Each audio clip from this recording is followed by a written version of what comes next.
Shalom semuanya. Sangat baik, teramat baik bagiku. Kontekstualnya apa saudara? Ayub. Ayub itu bertemu dengan hal yang tidak pernah dia duga. Yang dirancangkan Allah. Ayub tidak tahu kalau iblis menghadap Allah. Lalu mengatakan ketika Allah beritahu iblis. Kamu tahu enggak? Kamu ketemu Ayub enggak? Ayub itu orang paling soleh di bumi. Iblis jawabnya nantang langsung. Saudara jangan bersikap seperti iblis. Selalu melihat segala sesuatu yang positif jadi negatif. Saudara enggak bisa melihat kemuliaan Tuhan. Iblis selalu menjatuhkan. Jadi saudara lihat segala sesuatu jangan menjatuhkan. Nilai, harkat, martabat, ya orang, manusia, barang, sampai binatang pun gak boleh. Karena saudara punya kebiasaan nanti. Iya, karena kamu pagari dia toh. Kamu lindungi dia toh. Gitu. Jadi maksud baik Allah memagari Ayub ini untuk menyatakan kemuliaannya, sama iblis diserang. Jadi kalau saudara lihat seseorang berbuat baik, saudara serang dia dengan argumentasi saudara yang negatif, saudara itu punya karakter iblis.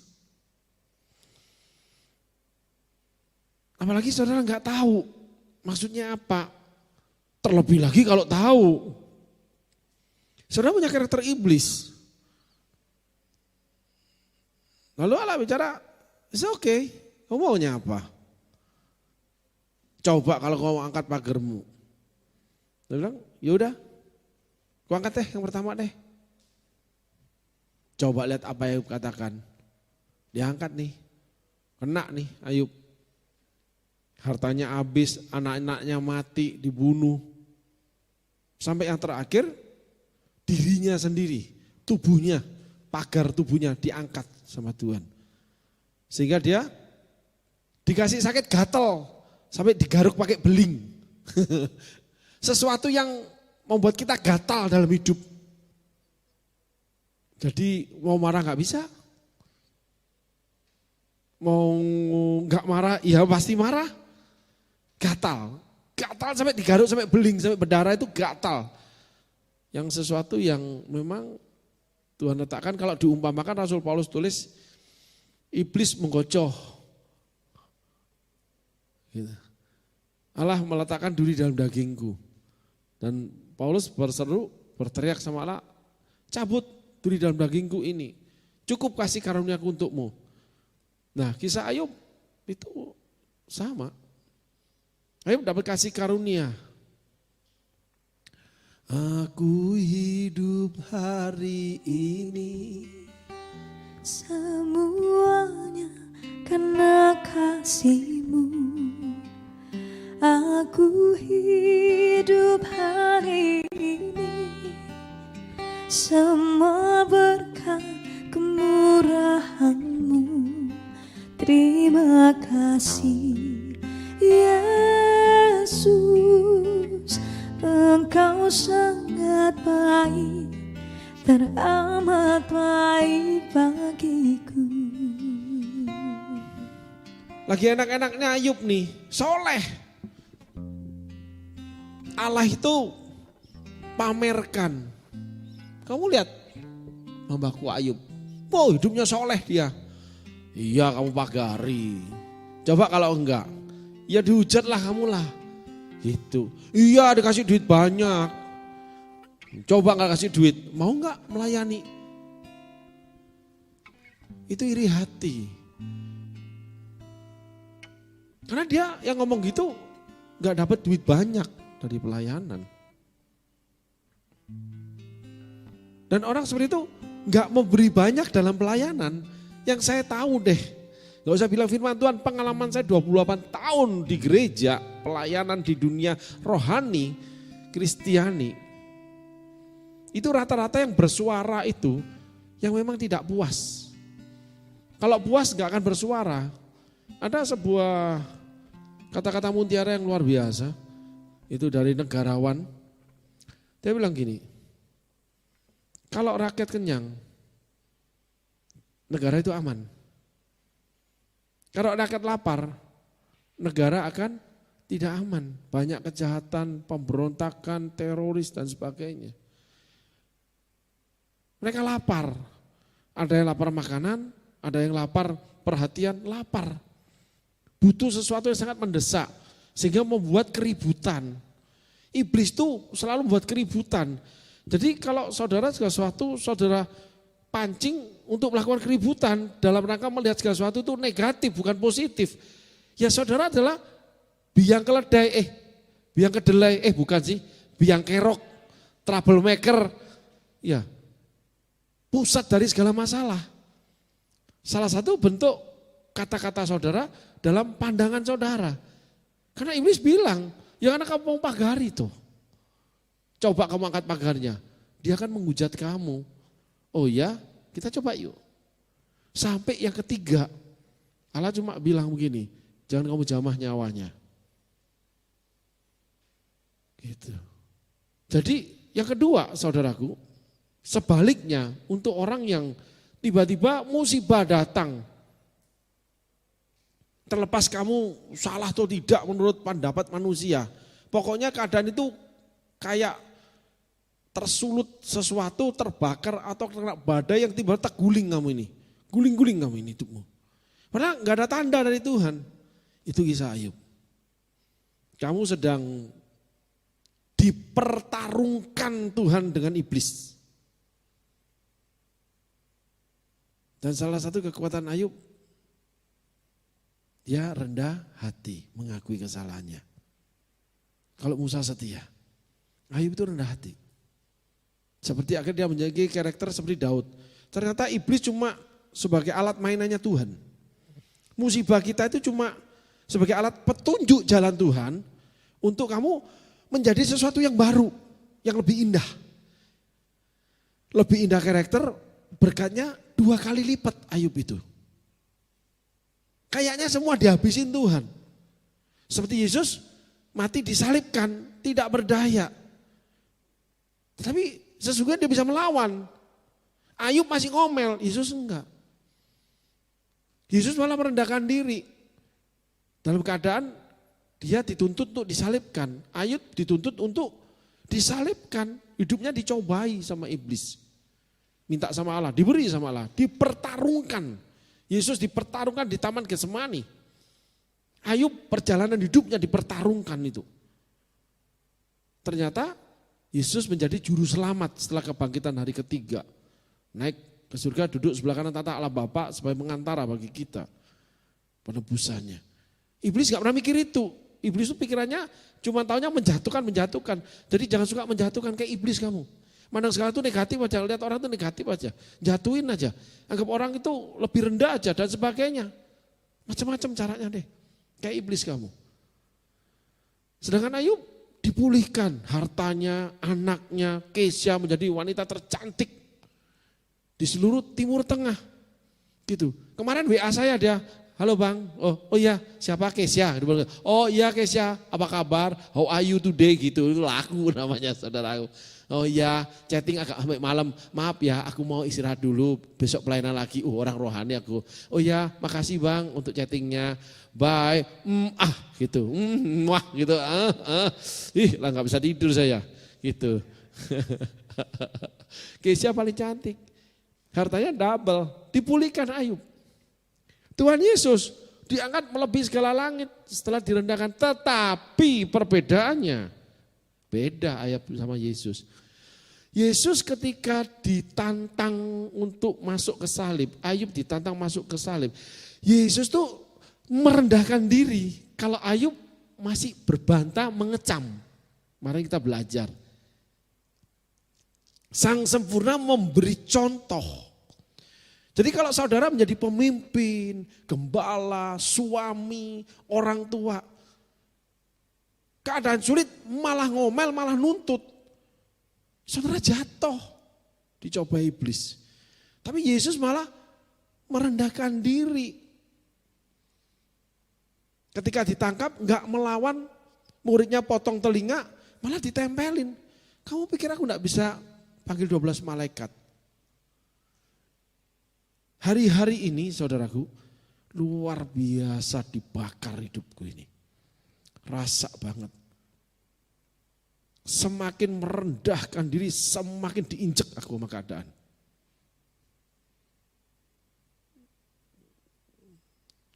Sampai titik di mana rasa harga diri ini sudah nggak bisa ditawar lagi, pengen naik lagi. Gitu. Jadi ini ada sebuah masalah, saudara, ada sebuah masalah di mana saya tangani dari pagi, saya tangani terus sampai siang, sampai sore. Terakhir sore saya untuk waktu yang luang, saya kan suka bergerak karena saya cuma tugas saya khotbah malam. Jadi saya 2 hari sekali berenang, saya manfaatkan untuk sesuatu yang positif. Lalu hari ini saya mencuci mobil. Bukan yang saya pakai. Saya cuci mobil itu. Saya cuci. Setan tuh enggak pernah berhenti, saudara. Mikir, dia itu kasih pikiran. Tuh lihat kamu kan gini. Celakanya lagi nyuci mobil kejeduk-jeduk di kepala. Ini kejeduk itu. Jadi kesel, hati udah kesel seharian nahan tekanan. Itu kejeduk, bikin gue bakar nih mobil. Tapi mikir kalau dibakar mobilku sendiri 100 juta lebih, enggak deh. Gitu. Sampai bilang, Tuhan hidup enggak gini-gini amat ya. Cuci mobil cuma menghemat. Menghemat karena mau beri contoh. Bukan enggak punya uang saya ini. Punya ratusan juta saya ini. Masih besar pendapat saya ini. Sehari dikasih jajan 500 ribu saya ini sama Tuhan. Masih ada uangnya itu. Bahkan lebih dan lebih. Tapi saya memberi contoh sebagai seorang pemimpin. Kalau keadaan tidak baik, kita tinggal di dalam rumah. Karena angin sedang ribut. Kalau air tidak ada, berhematlah air yang ada. Sehingga kalau berkat belum masuk ke rekening, kita tunggu sembari kita berhemat. Saya memberi contoh. Sehingga makan cari yang 10 ribu, 12 ribu, 20 ribu. Kalau dulu makan berdua sama istri, 150 itu udah biasa, murah. Kalau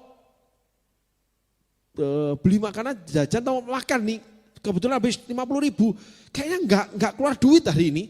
Bener, pernah sekali ketemu makan mie godok sukaan saya itu murah. Berapa habisnya mie? 30 ribu. Belum makan kita ini. Karena biasa kuat tuh 150, sore makan ya 100, 150, 300 lah. 400 itu setiap hari saudaraku. Apalagi saya waktu di Jawa. Tapi di sini nih 70 ribu berempat. Bayangin saudaraku. Kalau lebih itu nyeselnya. Nasi sop 12 ribu tambah ayam, ayamnya sekian belas ribu. Nyesel saya itu. Makan nasi soto Banjar 17 ribu nambah itu nyesel. Kenapa aku nambah ya? Toh sama aja kenyangnya. Itu malah ini terlalu banyak karbo. Aduh tahu gitu aku gak nambah. Habisnya agak banyak, hampir 100 gitu. Nyesel aku ini. Padahal jajanku 500. Aku menguasai seluruh tubuhku. Jangan sampai kalau aku setelah memberitakan Injil, aku sendiri ditolak. Aku menguasai seluruh tubuhku, aku mendidik diriku sendiri, mengawasi diriku. Itu orang dewasa. Segala perilaku itu saya jaga sebisa-bisanya walaupun gak semua bisa. Tapi selalu menjaga sebisanya punya tujuan yang baik yang hampir mestinya selaras dengan firman Allah. Walaupun gak semuanya saya tahu. Tetapi berusaha menahan diri, menguasai diri. Menjadi contoh. Sehingga merendahkan diri serendah-rendahnya. Gitu. Ada musibah lagi. Udah pasang spanduk setengah tahun, gak ada yang kenal, spanduknya hilang lagi. Loh kok gak ada? Loh gak ada, kayu gak ada. Diurus ke dinas sama Naya sampai ke Satpol PP, gak ada mereka ambil. Ternyata malaikat mengambilnya, saudaraku. Gak terima dia kalau saya itu dikenal gitu loh. Tuhan itu iri hati sama aku ternyata gitu loh. Karena memang gak dikenal aku, saudaraku. Ketawa saya ini. Ya Tuhan, manusia gak menginginnya. Sampai itu kamu pun gak menginginnya aku itu dilihat orang gitu. Luar biasa ya. Anjing kah aku ini Tuhan? Gitu. Bercanda, saudara, bercanda. Saya pakai bahasanya Tuhan. Tetapi akhirnya sore hari itu ada rasa di sini yang bangkit. Enggak gini-gini amat hidup ini. Harga diri itu melonjak. Jiwa hedonku itu berontak, saudaraku. Gile lu, gua yang punya duit, gua yang ngasih orang duit. Gua yang ngasih orang hidup, kenapa gua yang sengsara? Gua ngasih orang makan, kenapa gua makan aja susah? Gua ngasih orang mobil, kenapa gua yang cuci mobilnya? Gitu. Jiwa ini berontak dalam kesombongannya, saudaraku.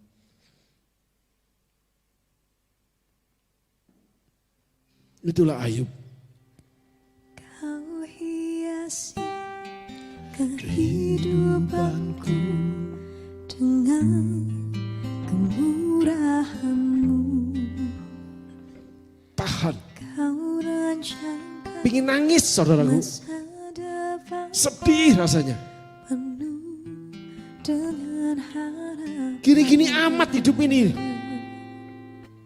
Padahal amat gak begini juga sih. Aku ada saat ini, semuanya karena kasih-Mu. Aku hidup hari ini, semua berkat kemurahan-Mu.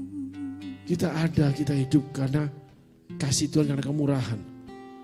Tapi waktu terjadi peristiwa itu, seakan Allah itu melonggarkan tangan loh, saudaraku. Enggak ada ngomong, enggak ada jawab, sentuhan apa lagi.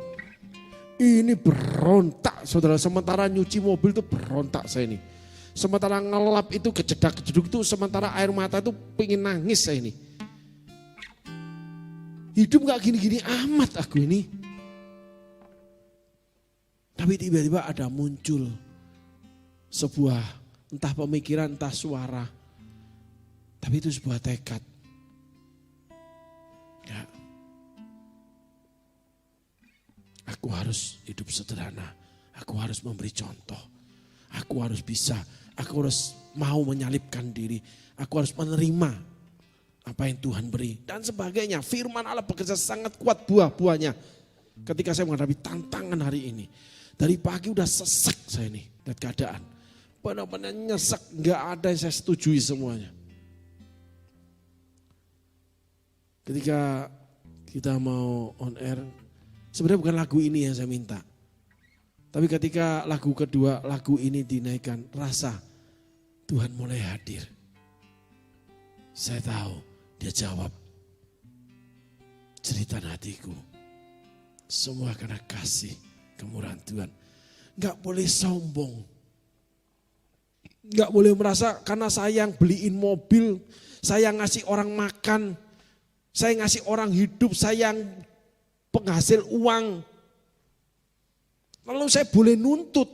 Yesus yang punya hidup, Yesus itu yang ciptakan manusia. Yesus ini yang ditempeleng, diludahin, diberi mahkota duri, ditangkap, disalibkan, dipukulin, dicabik-cabik dagingnya, dicambuk, digantung, dipaku. Ini ada perlawanan. Yesaya 53 mengatakan, seperti anak domba yang keluh dibawa pada pembantaian. Saya mengalami salib itu, ngomong salib itu banyak kali dalam hidup, saudaraku. Suasana situasi yang betul-betul hancur. Tapi esensi salib, rasa salib itu saya merasakan betul-betul indah itu sekarang. Sampai makan tuh sulit, saudaraku. Bukan karena enggak doyan makan, lagi doyan-doyannya makan saya ini. Setiap makan apapun nambah saya ini. Enak jadi mulut saya. Memang kok tubuh ini enggak bisa diajak kompromi. Orang lagi menyalipkan diri, mau rendah hati, malah dikasih enak makannya saya ini. Biasanya enggak seperti gini rakus saya ini. Oh, nasi kerupuk mas sambal aja bisa makan, enak saya ini. Gila, dikecap tuh enak banget. Bingung cari makanan yang murah. Tapi enak buat temen yang dia bisa makan. Bukan buat saya. Kalau saya mau, saya bisa ngejejer tuh. Makanan saya yang paling enak, yang paling saya sukai di Palangkaraya, Padang, sop kikil, Bang Jali, Kampung Lauk, babi panggang, mandonai, ya, mandonai, banyak aroma, ya mie goreng, ininya buyung hai, lalu stiknya aroma, green leaf, ngopi di Jiko, wih. Aku hidup saat ini semuanya karena kasih-Mu. Justru saat ini Allah memberi kesempatan kepada saya untuk berbagi kasih. Kalau kamu kelimpahan memberi, berbagi kasih itu ya enggak masalah, lebih cuma remah-remah aja dikasih. Dapat 200 juta bagi 60 juta remah. Karena sisanya itu 150 juta saya simpen di tabungan. Lebihnya 150 juta, udah ngasih 60 juta ke orang tuh. Dikasih ruko, dikasih segala. Tapi kalau duit belum masuk empot-empotan gak nyukupi, sementara masih ingin nyenengin orang. Nah ini urusannya beda saudaraku. Ini Taman Getsemani ini ceritanya nih. Bukan Ayub nih. Ayub pencemooh nih, ngomel sama Tuhan. Dipanggil berdiri sebagai laki-laki kamu. Kemarin kita sudah belajar nih. Ayo. Berdiri sebagai, beri aku jawaban. Gitu. Hei si pembantah, buset. Pingin loncat lagi nyuci mobil, hujan lagi. Bayangin cuci mobil hujan, tadinya gak hujan. Kayaknya langit pun ikut sentimen sama aku ini. Bukannya Tuhan yang sentimen, setan pun sedang sentimen. Seluruh dunia lagi musuhi aku, termasuk dunia roh itu loh. Iblis, demit, apalagi genderuwo, kuntilanak, semua musuh saya ini ceritanya. Gile lu, nyuci mobil hujan, bahasa kuyup juga aku ini. Mana bisa kejeduk-jeduk ini, mana pipi kejeduk, kepala itu, aduh pokoknya. Gitu. 1 jam dalam api Tuhan. Dan Tuhan gak ngomong apa-apa. Tapi di dalam diri. Itu tiba ada suara keluar, entah pikiran entah suara. Gitu. Tekad. Merendahkan diri. Sampai selesai. Ikutin aja. Ujungnya di mana aku juga gak tahu. Aku ikutin, semua aku ikutin dari awal aku cuma bilang. Termasuk sama istriku. Izinkan aku ikuti arus ini. Sampai titik di mana gak tahu. Entah aku balik pulang atau enggak, tapi aku mau ikut. Karena ini arus aku enggak pernah tahu seperti ini kencengnya arus ini. Belum pernah. Uji nyali. Nyali dosa. Nyali dikatain, nyali ditinggalin. Nyali dikecilkan, dihina, diremehkan, diputar balikan. Semua terjadi. Uji nyali. Bisa melewati sampai hari ini. Sore tadi tuh baru pertama kali bangkit jiwa hedonku. Jiwa kayaku tuh bangkit.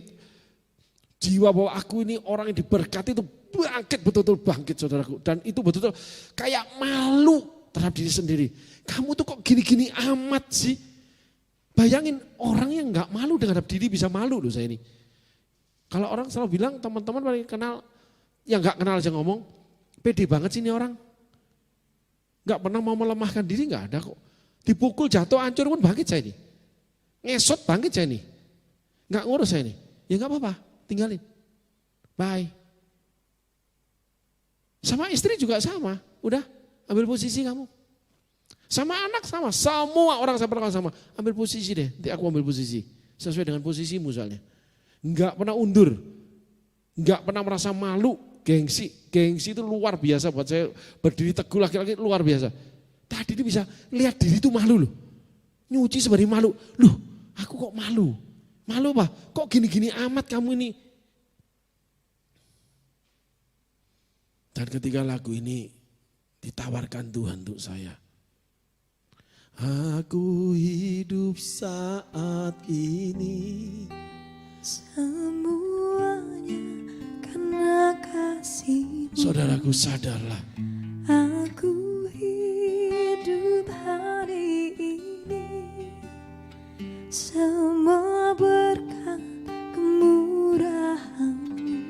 Saya itu pastinya tewas di COVID. Tewas itu, pastinya menurut medis ya, lewat. Tapi terkadang perjalanan hidup itu hampir tewas di COVID itu sadar kalau dihidupkan lagi. Tapi gak bertaubat. Mujizat gak membuat manusia bertaubat, cuma sadar akan adanya Allah, itu aja. Mujizat cuma Tuhan itu towel gini loh, hei aku Tuhan ada, gitu. Itu benar saya alami. Pelayanan lebih lagi, keberanian lebih lagi, pokoknya berani susah berani apa. Tapi pada satu titik tertentu, Eloi Eloi lama sabachthani. Malu terhadap diriku sendiri. Aku cuma lihat, kok sembari ngelap, sebenarnya tetap jalan tangan ini. Karena saya juga ngubur waktu saudaraku. Mikirin banyak hal saya ini. Ke depan, menghadapi ini itu, sikap perilaku, lalu harus ditata gimana, pertikaian, perselisihan, udah berjalan ke depan ada program baru yang akan kita keluarkan, sedang disetting termasuk nyangkut untuk studio mini Surabaya, siapa yang pegang semua ada pikiran, terus anjloknya teman-teman, ya lalu mulailah timbul beberapa hal perilaku yang akhirnya membuat agak terseok saya ini. Banyak hal. Tapi tetap mau mengorbankan diri. Tapi pada titik puncaknya timbul rasa malu. Di situ ada pikiran entah suara entah tidak. Ada tekad. Aku harus merendahkan diri sampai selesai. Entah sampai di mana. Pokoknya tetap merendahkan diri sampai selesai. Pingin rasanya habis lemparin tuh lap mandi, gua keluar mau makan restoran paling gede, paling mahal, gua jejer 20 makanan enggak gua makan deh itu. Pengen nyatain diri gua punya duit. Gitu. Dijebret aja ATM ku tuh keluar semua. Itu. Banyak uangku itu di sana. Puluhan juta. Pribadi itu. Belum yang lain. Tapi ada tekad di sini. Seperti Yesus. Dia cuma teriak, Eloi Eloi lama sabachthani.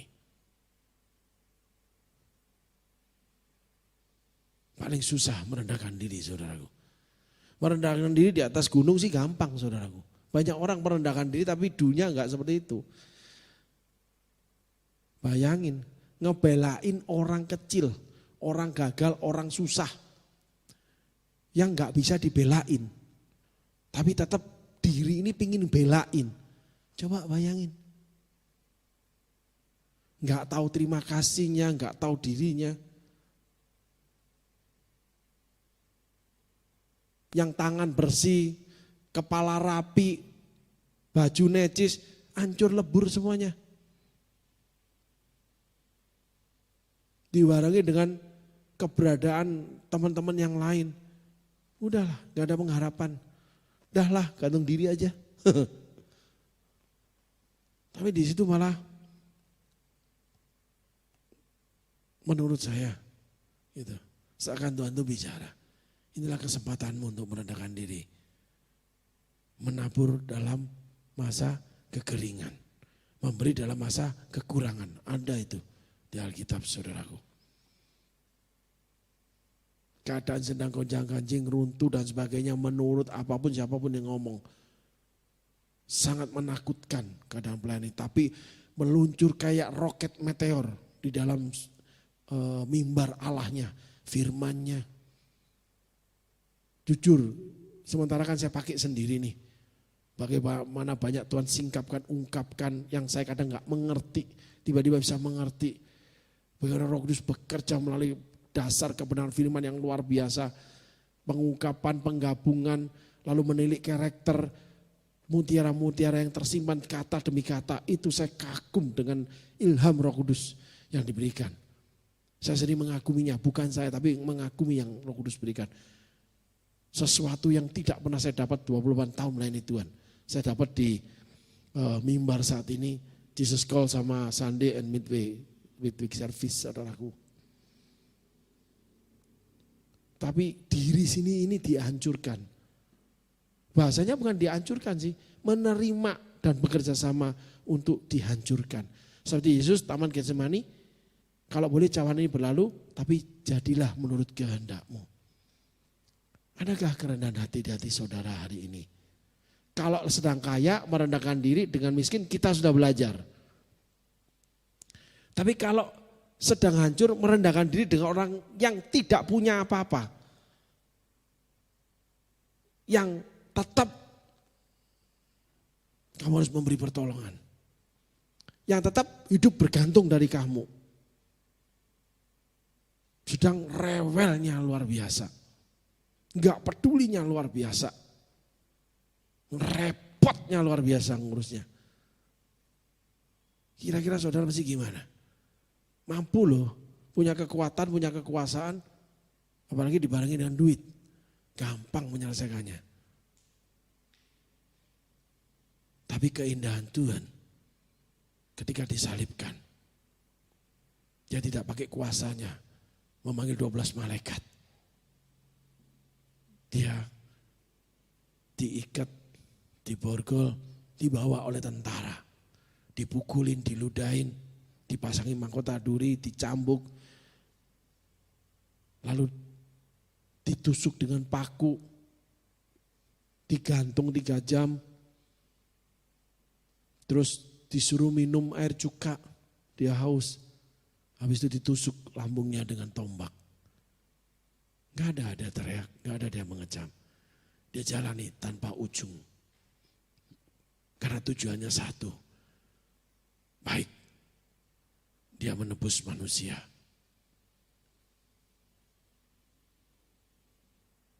Tujuan saya cuma satu, menolong orang, mengangkat orang. Coba bayangin. Tetap yang dikirim ya seperti itu aja. Enggak ada orang baik, orang bisa, orang kuat, enggak ada. Yang kuat, yang baik udah terbang semua entah kemana. Ditanggung sendiri semuanya. Aku hidup saat ini semua karena kasih Tuhan. Lagu ini menyadarkan saya, saudaraku.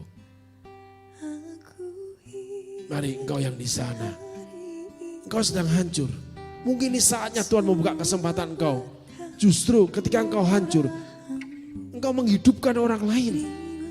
Ketika engkau susah, kau memberikan kesenangan buat orang lain. Ketika engkau lapar, kau memberi kekenyangan buat orang lain. Ketika Yesus sakit, disalibkan, dia memberi kehidupan buat orang lain. Darahnya dicurahkan untuk menebus dosa. Punggungnya dicambuk, daging tercabik untuk menyembuhkan kita. Mahkota duri untuk mereka yang dipermalukan akan dimuliakan dengan mahkota kemuliaan Tuhan. Semua itu ada dibicarakan oleh Alkitab. Apa artinya setiap hinaan, pukulan, cercaan, deraan dari manusia kepada Tuhan?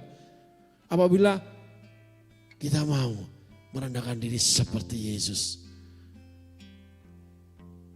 Tidak seperti Ayub yang membantah dan mengecam. Sehingga Allah mengadili dia.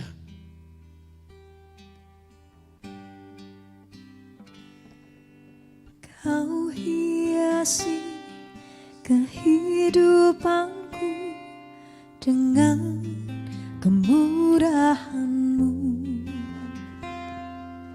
Kau rancangkan masa depanku penuh dengan harapan. Aku ada saat ini, semuanya karena kasih-Mu. Aku hidup hari ini, semua berkat kemurahan-Mu. Terima kasih Yesus, Engkau sangat baik, teramat baik bagiku.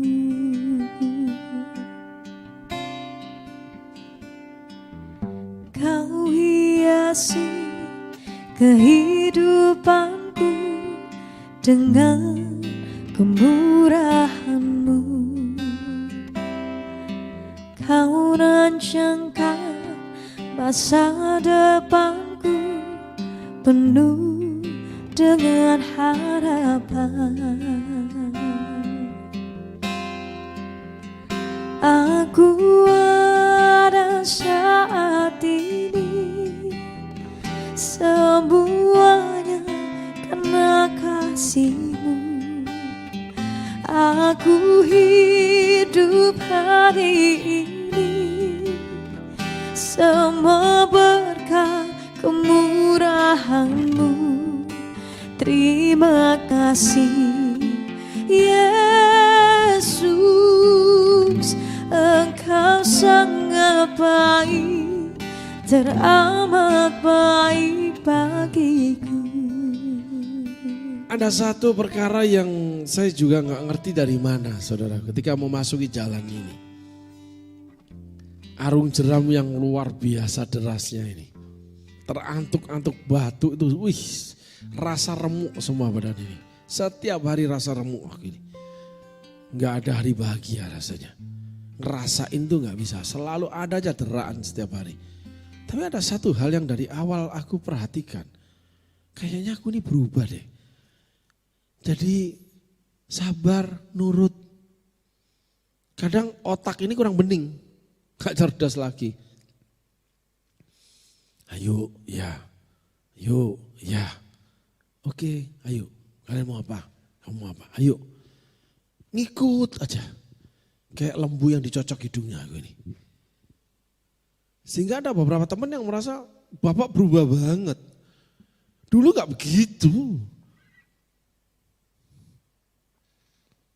Kalau sebelum masa ini, ngomong sama saya itu mesti permisi. Enggak meninggalkan diri, tapi itu yang mereka lakukan. Bukan saya minta, enggak ada saya ini. Bapak sorry, gini-gini. Ngomong itu hati-hati, lihat wajah dan mukanya. Apalagi dengan mata, mereka lihat banget. Karena tiba-tiba meluncurlah itu namanya kata-kata ilahi. Kamu lagi sombong ya? Kamu gini-gini lah. Bapak ini kok tahu aja gitu loh. Takut mereka itu sama aku. Sekarang enggak. Kayak kuda itu enggak dipelanai lagi sama Tuhan. Enggak ditunggangi lagi. Kayak diliarkan aku ini. Jadi salah satu cara menghadapi arus ini, aku nurut. Seperti lembu yang cocok hidungnya dibawa pada korban sembelihan yang terbaik. Itu lembu tambun, saudaraku. Menghilangkan kesombongan diri dari kelebihan-kelebihan yang dimiliki. Yang Tuhan punya. Dari kesehatan sampai keuangan semuanya, harga diri pun diberikan kepada orang lain. Melindungi habis-habisan setiap orang yang pelayanan di sini. Mau dihancurkan gimana aku itu tetap aku lindungi. Saya nggak tahu itu dari mana. Biasanya saya yang dilindungi, walaupun saya melindungi pelayanan. Tapi intinya mereka itu nggak berani sama sekali. Karena saya bicara pasti nggak bisa dapat mereka. Pasti aku yang dapat. Dan sebagainya. Cuman ada sebuah karakter yang saya nggak tahu dari mana menjadi sabar. Sabar ngalah, kadang mendidih, kadang sedih, kadang mendedek hati ini, kesel, dongkol, udahlah. Sampai beol juga susah. Saya kasih tahu, apa hubungannya Pak? Ada kalau sama aku. Gitu. Aduh. Tapi kalau lagi itu jarang ya, itu kecuali Lebaran atau Natal itu terjadi. Begitu jongkok nih, keluar itu, sampai lancar, sampai habis itu enak. Tanpa muka merah itu enggak. Itu Lebaran sama Natal, saya ingat saya itu saudaraku. Jadi yang tanpa beban sama sekali enak banget itu sangat jarang. Ketika saya masuki fase-fase di sini. Setiap hari dipenuhi ketegangan. Tapi herannya kok ya mau aja sabar. Kalau dulu selalu, tantang menantang aku ini. Menjadi Ayub pembantah walaupun mengikuti proses Tuhan. Tapi ketika masuki jalur ini enggak ada satu orang pun yang setuju sama saya. Persis ketika Yesus ditinggalkan. Murid lari semua, bahkan ada yang telanjang loh.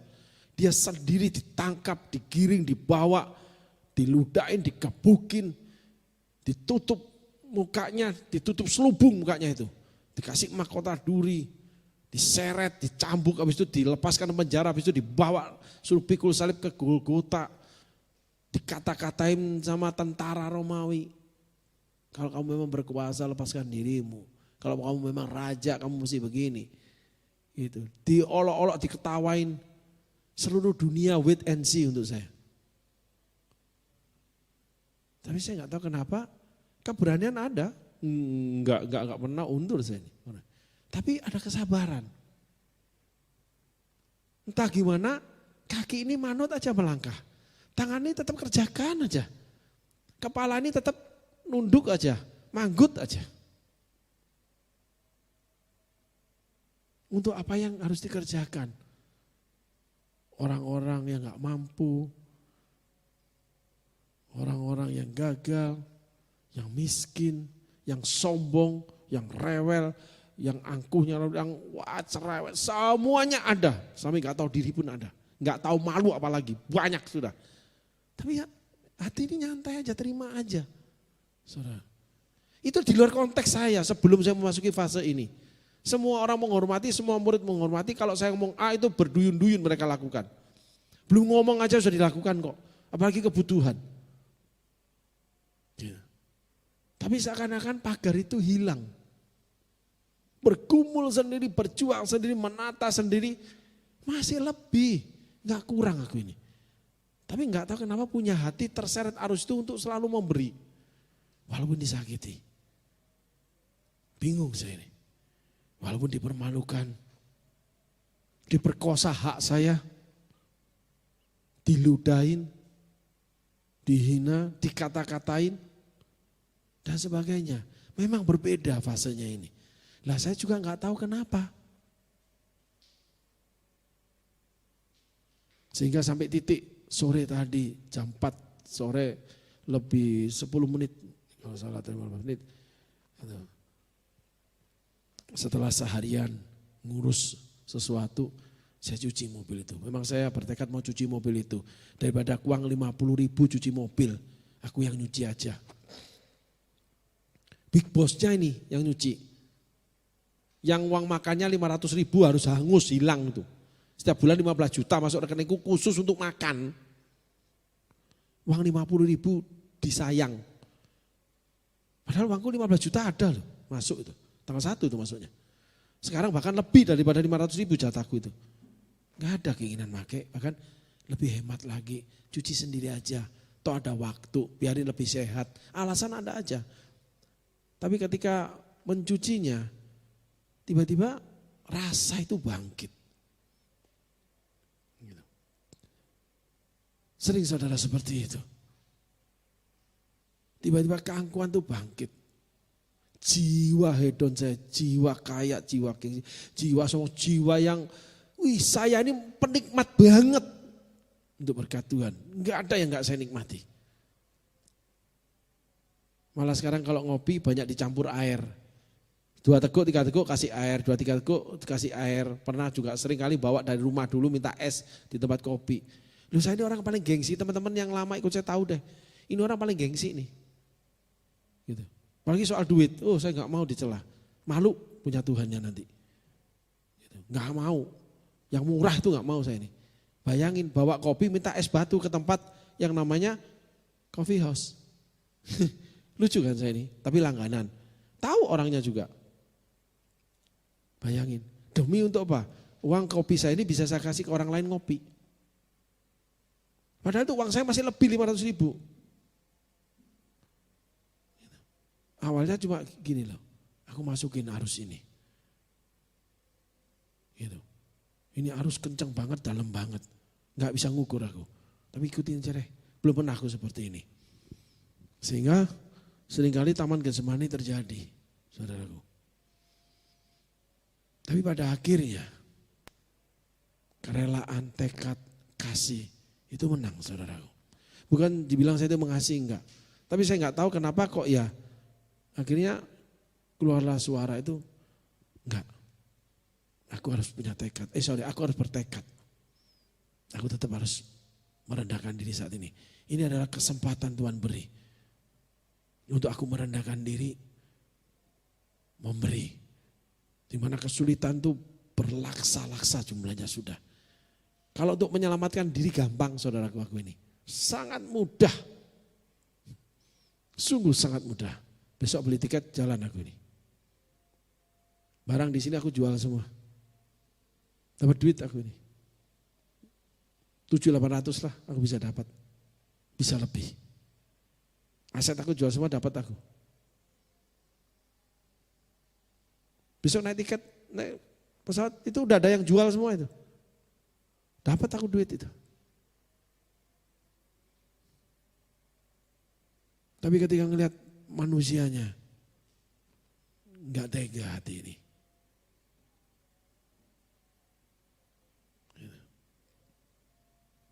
Kalau saya pergi, diterima dengan 1000 tangan. Malah keuangan tidak ada yang keluar, utuh uang saya masuk itu. Nggak kurang, sudah nggak ada biaya lagi setiap bulan. Habis semua. Jalan yang paling pintas, paling enak, itu jalannya Yudas. Menggantikan pelayanan dengan uang.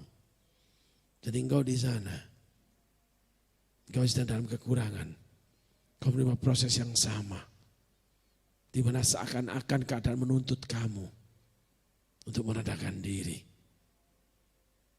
Enggak mengecam, berbantah seperti Ayub, akhirnya diadili Allah. Walaupun dipulihkan, tapi tidak dapat kehormatan, tidak dapat kemuliaan, tidak melayani seperti Musa. Musa tidak dapat apa-apa ditentang orang Israel terus.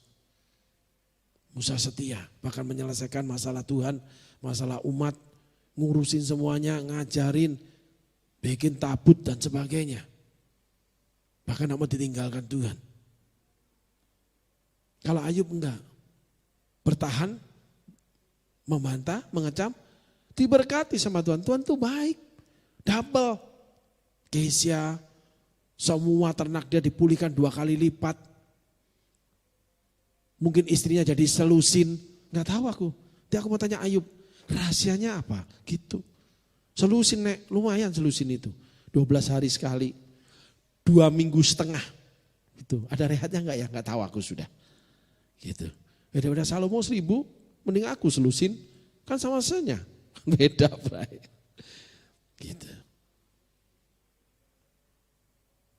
Saudara yang tertinggi Tuhan Yesus. Dia punya kekuasaan. Musa enggak punya kekuasaan. Dia punya kekuasaan malaikat. Dia bisa habisin. Dia bisa lawan. Tapi dia ikuti jalan salib. Semua karena kasih kemurahan Tuhan. Jadi kalau saudara hari ini pikir, kasih kemurahan Tuhan kalau diberkati, saudara adalah Ayub. Saudara tidak mengenal Tuhan dari kata orang. Saudara mengenal Tuhan.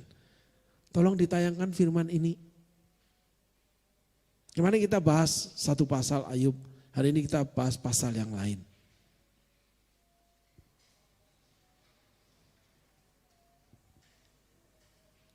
Ayub pasal 42 ayat 1 hingga 17. Maka jawab Ayub kepada Tuhan, aku tahu bahwa engkau sanggup melakukan segala sesuatu dan tidak ada rencanamu yang gagal. Firman-Mu, siapakah dia yang menyelubungi keputusan tanpa pengetahuan? Itulah sebabnya tanpa pengertian aku telah bercerita tentang hal-hal yang sangat ajaib bagiku dan yang tidak ku ketahui.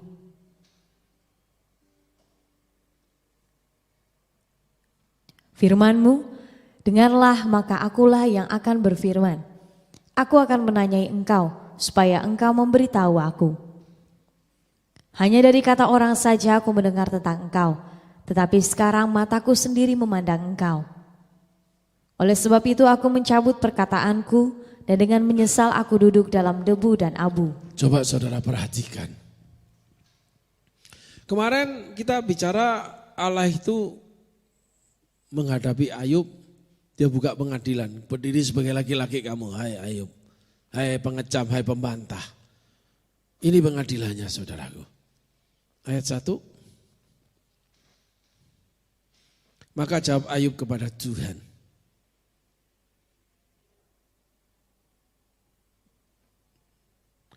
Aku tahu bahwa engkau sanggup melakukan segala sesuatu dan tidak ada rencanamu yang gagal.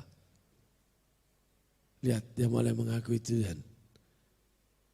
Kayaknya ya, firman-Mu. Siapakah dia menyelubungi keputusan tanpa pengetahuan? Itulah sebabnya tanpa pengertian aku telah bercerita tentang hal yang sangat ajaib bagiku dan yang tidak aku ketahui. 2 dimensi Ayub berikan. Firman Tuhan mengatakan, siapakah dia yang menyelubungi keputusan tanpa pengetahuan? Itulah sebabnya tanpa pengertian aku telah bercerita tentang hal yang sangat ajaib bagiku dan yang tidak aku ketahui. Jadi Ayub bicara itu menceritakan tentang perkataan Tuhan yang mengatakan ke dia. Padahal Tuhan tidak ngomong. Sadar Ayub, diberikan roh pengertian. Bahwa dia itu melakukan keputusan tanpa mengerti, tanpa pengetahuan. Gak punya knowledge-nya. Sok-sokan aja dia. Ayub itu sok orangnya, angkuh, sombong. Kayaknya serba tahu dia, maka dia bantah terus. Semua orang kalau ngomong dominan lalu dia berusaha bantah begini, tapi gak ada dasarnya, itu orang sok-sokan itu. Harus ada dasarnya. Ya, apalagi hamba Tuhan harus dasar firman Tuhan. Itulah sebabnya tanpa pengertian aku telah bercerita tentang hal sangat ajaib. Banyak orang ceritakan tentang Tuhan, tentang yang baik, tentang segala, tapi dia sendiri gak mengerti. Dasarnya apa? Gak bisa menerangkan apalagi ketika ditanya. Saya paling suka kalau menerangkan sesuatu terus ditanya. Hari ini saya mengantar seorang teman ke dokter, saudaraku. Pening dari kemarin sore minum obat, malam hilang, pagi pening lagi sampai siang. Lalu iseng kami ke apotek, tapi ada dokter jaga, dokter yang melayani konsultasinya, akhirnya konsultasi sama dokter. Nah dokter itu memberikan advice bahwa cek darah komplit, kaget saya ini. Buset, yang saya tahu cek darah komplit itu kalau masalahnya complicated, di mana diagnosa dokter itu enggak bisa mencapainya. Karena ini sakit, dokter enggak bisa arah kemana, ini dari apa? Baru cek darah komplit. General cek darah itu sangat titik akhir saudaraku. Kaget, langsung diaturkan ke labnya, ditelepon. Ya namanya Abraham Rempi, sudah. Gelisah di luar saya, pintu ditutup nih, dengar. Keluar, ini ada petugasnya keluar, saya dengar ngomongannya. Pintu ditutup, gelisah aku. Ini seperti anak domba mau disembelih nih. Ini anak nih satu. Diam, gelisah aku. Kok bisa cek darah komplit, ngomong sama istriku. Iya, gini-gini nih. Gimana ya? Lihat pintu nih, ini gua gedor atau gua jebol nih. Ada 2 nih, gelisah. Makin gelisah makin mendem, makin ngamuk saya nih. Gak masuk akal nih dokter, kurang ajar ini. Maksudnya apa ini? Wah, penganiayaan semua gitu. Ya udah ketok aja, ya mungkin istriku tahu karakter daripada dijebol tuh. Gitu. Dok. Sekali apa 2 kali tadi? Aku ngomong ketemu lupa aku. Maksudnya, oh ya masuk aja Pak. Masuk aku duduk. Tolong tanya ya dok. Ini gini aku tanya. Terus aku terus cecer dia. Karena saya tahu saya ini orang yang terkena darah tinggi sehingga saya mengalami namanya diagnosa dokter, perawatan dokter untuk darah. Apalagi kakakku selalu cerita sama aku kalau soal dokter. Wah ini. Nah sakit penting baru 2 hari dok. Periksa cek darah komplit. Apa enggak terlalu cepat? Mestinya tahap demi tahap. Gitu. Oh ya itu terserah pasien aja. Terus aja dicecer sama aku. Udah kasih aja vitamin deh. Gitu. Ya namanya walaupun ini status depannya bukan DR dokter kan. Cuman PR loh, sama-sama preman dia dokter. Ya udah preman aja yang dipakai. Ya udah dok, buat resepnya ini aja, vitamin aja. Sama obatnya sakit kepala atau apa, enggak tahu sebetulnya itu dibuat 2 resep sama dia.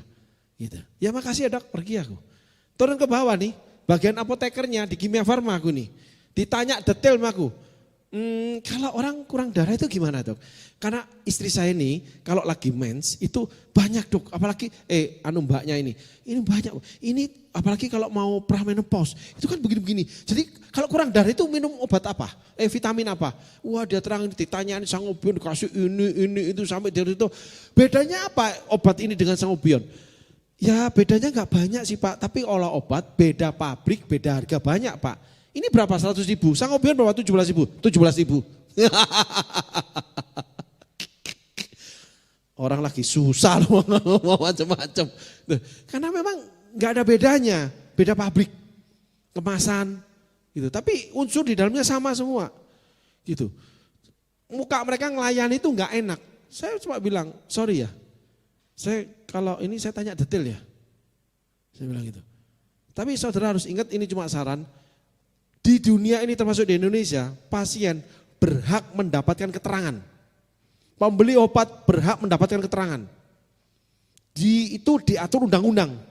Dokter Lula Kamal itu bicara di kalau nggak salah Trans TV atau Metro TV.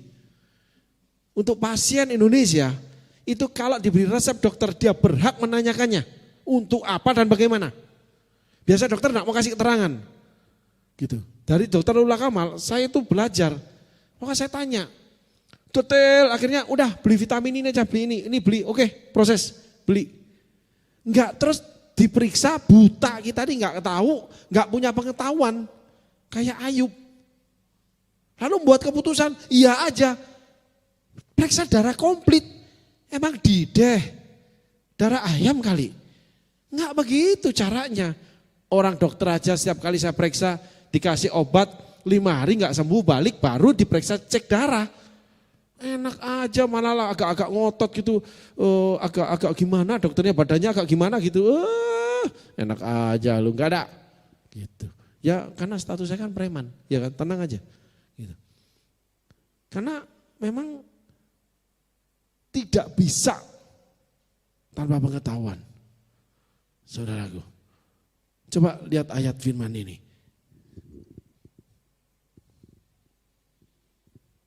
Siapakah dia menyembuhi keputusan tanpa pengetahuan? Itulah sebabnya tanpa pengertian aku telah bercerita tentang hal yang sangat ajaib bagiku. Dan tidak aku tahu. Banyak orang itu merasa pintar, tapi dibodohin oleh keadaan. Taunya cuma tangisan Bombay, taunya tahu sakit, padahal dia nggak sakit. Yang sakit jiwanya, stres.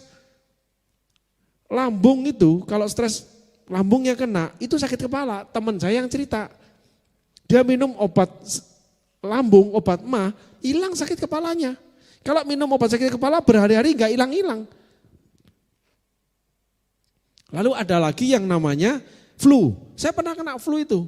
3 hari sakit kepala minum panadol setiap hari 3-4 itu 3 kali 4 kali itu nggak hilang. Saya ke dokter. Dokter keluarga yang 30 tahun kami sama dia, pinter memang dia.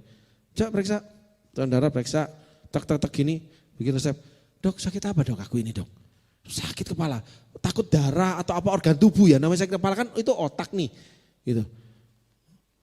Virus flu. Ya virus flu itu macam-macam, ada kena di otot, kena ini kena di saraf otak. Saraf kepala ini, kasih obat. Sembuh memang. Ada antibiotik dan sebagainya, enggak cek darah komplit. Gitu saudaraku. Jadi saya enggak mau menerima yang namanya matang. Tanpa pengertian enggak bisa. Semua harus tahu pengetahuannya, harus mengerti. Baru boleh aku jalanin. Gitu. Tapi saat ini dalam dunia roh itu aku enggak ngerti lagi sudah. Gitu. Karena Allah sedang menghadapi kitanya. Ayub sedang dihadapi sama setan. Lalu Allah bukan setan tapi Allah yang berhadapan sama Ayub. Coba saudara bisa make sense enggak pikiran Tuhan? Bisa masuk akal enggak? Iblis itu habis mengitari bumi. Datang sama Tuhan. Han, aku habis putaran bumi. Nah Tuhan ini sombong gitu loh. Wis dipuji-puji nih. Kamu lihat hambaku Ayub. Manusia paling soleh di bumi. Langsung bilang, ya karena kamu pagari. Coba kalau enggak dia akan menghujat kamu kok. Benar enggak omongan iblis? Setengahnya benar. Jadi karakter Allah memakai iblis tuh mengungkapkan kita ini siapa, kelemahan kita itu di mana. Dan itu ada kesempatan kita belajar. Dalam setiap perkara Tuhan izinkan terjadi untuk kita belajar. Yang benar, yang salah, yang baik, yang tidak baik. Yang boleh dan tidak, yang kudus dengan tidak, semua itu belajar. Namanya kita diberikan pengetahuan untuk mengerti. Ke depan itu harus bagaimana? Sebelum peristiwa ini Allah selalu ngomong, ngapain kamu utus aku ke Palangka? Satu tempat yang aku hindari itu Palangka. Udah gitu aja dari awal, terlalu pahit bagi aku Palangka itu. 20 tahun aku di sini pahit semua, getir. lihat sejarahnya, secara manusia aku ini. Enggak mau aku palangka ini. Lah disuruh, ngapain? Belajar. Ih ngomong enteng banget, cuman belajar. Setiap ditanya, belajar. Sekarang gimana? Belajar. Belajar tok aja kalau ngomong kamu ini enak aja. Yang jalanin susah. Tapi memang saudaraku, saya banyak hal yang Tuhan berikan pengetahuan dan saya mengerti banyak perkara tentang manusia. Ternyata manusia itu bukan hanya si kaya yang sombong. Orang miskin itu jauh lebih sombong terkadang saudaraku. Dan satu hal yang saya tahu, orang miskin dibuat miskin karena dirinya sendiri yang membuat dia miskin. Yaitu kesombongan dia. Orang kaya sombong itu biasa saudaraku. Saya pernah dapat khotbah. Gitu. Pembicara sekarang di Amerika saudaraku.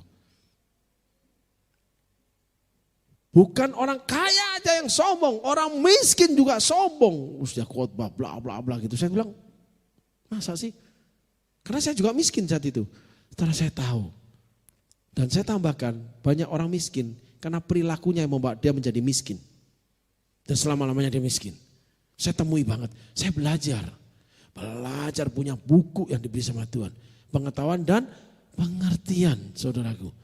Sehingga di dalam setiap masalah, dalam keadaan apapun saudara hari ini yang sedang sulit. Tapi seakan-akan didorong untuk melakukan sesuatu yang baik dan bertekad di dalamnya.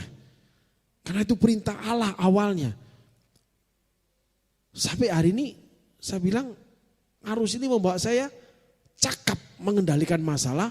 Yang kedua, mengerti lebih dalam masalah yang banyak orang tidak mengerti. Dunia gelap perilaku manusia. Gila saudaraku, gila. Bilang, oh iya gara-gara ini mereka itu gagal. Orang pintar-pintar, orang punya talenta, orang-orang hebat sebetulnya. Dan saya ini kan gak sekolah. Saya tadi bicara sama teman nih. Ya, saya ini gak sekolah. Tapi gaji saya tuh 100 juta, 150 juta, 200 juta. Sekolah teologi enggak, ijazah saya S2, SD, SMP. Lulus ya, lulus 4 sekolah tapi. Oke, enggak masalah 4 sekolah tapi yang penting lulus. Oke. Gitu. Saya punya ponakan cum laude nih, lulusan Airlangga masuk koran nih. Koran Kompas tuh tulis loh, cum laude namanya disebut. Dari segala jurusan dia cum laude. Tertinggi banget, UNER, Universitas Airlangga Surabaya. Jurusan manajemen industri. Susah itu, accounting banget. Kerja digaji 7 juta. Awal zaman itu masih kurang lebih 10 tahun sebelum anak saya kerja. Kurang lebih. Dipindah Jakarta itu digaji double, fasilitas double, semua rumah dikasih, mobil dikasih. Ini anak memang brilian, pinter. Resign dari perusahaan. Kenapa? Enggak aku enggak mau kerja lagi di situ. Perusahaan besar Indonesia itu. Coba bagian ini aja, pemeriksa keuangan sebetulnya dia itu. Aku enggak tahan banyak orang yang musuhin aku. Udah dinasihat papanya, ya lu karena gini.